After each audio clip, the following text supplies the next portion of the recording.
Assalamualaikum, selamat sejahtera. So, hari ini kita akan belajar topik titik pusingan dan sifat titik pusingan tersebut. Muka surat 57 buku teks.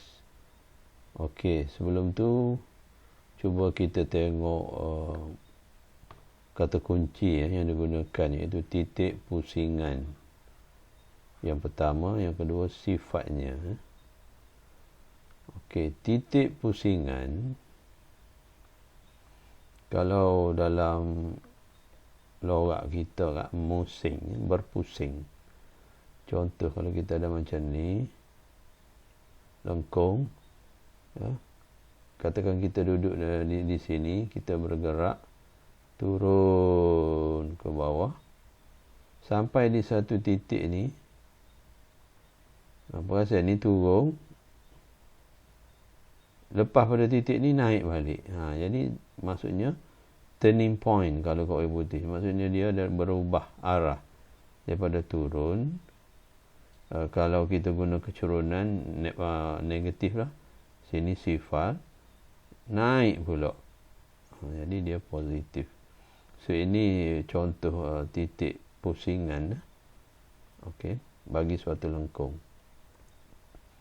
Titik pusingan ni kita boleh dapat titik pusingan ni juga dipanggil titik pegun. Pada asasnya titik pusingan ni sebahagian daripada titik pegun. So asas dia adalah titik pegun. Daripada titik pegun kita boleh dapat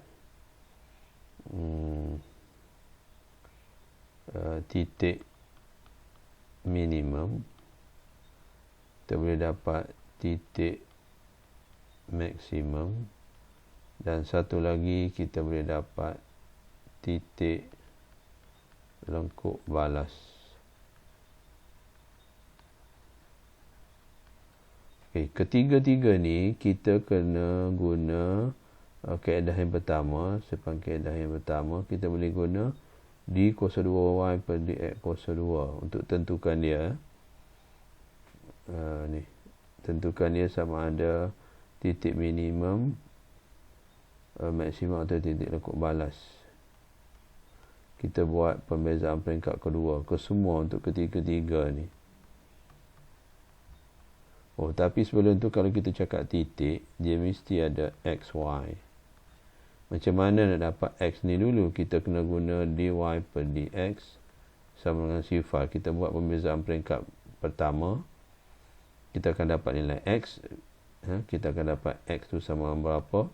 Gantikan X ni dalam Y. Ganti X dalam Y dalam persamaan yang diberi. So kita akan dapat koordinat titik pegun. Koordinat ni lah kita nak tentukan dia sama ada titik itu adalah minimum, maksimum atau lengkuk balas. Boleh, ini kaedah yang pertama.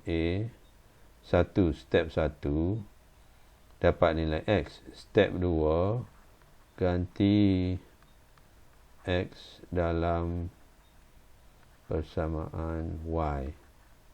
Yang ketiga kita akan dapat XY. Ini jadi yang keempat dah ni. Kita nak tentukan dia maksimum, minimum atau lengkuk balas. Untuk yang ni, untuk pembezaan peringkat kedua, nilai ni akan ada tiga keadaan. Yang pertama, kalau titik minimum, nilai D kuasa 2Y dx kuasa 2 dia, kita akan dapat besar daripada sifar. Manakala untuk titik maksimum, nilai bagi pembezaan peringkat kedua dia, kita dapat kecil daripada sifar. Manakala yang ni sama dengan sifar. Okey. Kedua-dua ni, titik maksimum, titik minimum ni, kita panggil juga dia titik pusingan. So kita ada tiga keadaan lah. Jadi ini kaedah yang paling cepat lah untuk menentukan sama ada suatu titik itu adalah titik maksimum, titik minimum atau lengkuk balas dengan melihat kepada nilai D kuasa 2 Y per DX kuasa 2 sama ada besar kecil pada sifar atau sama sifar. Itu kaedah pertama. Kaedah yang kedua dia panggil kaedah graf tangent.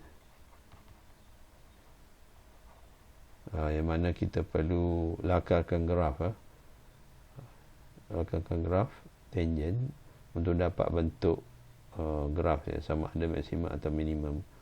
Saya akan tunjuk kemudian cara macam mana nak menggunakan kaedah graf tangent. Okey, sekian.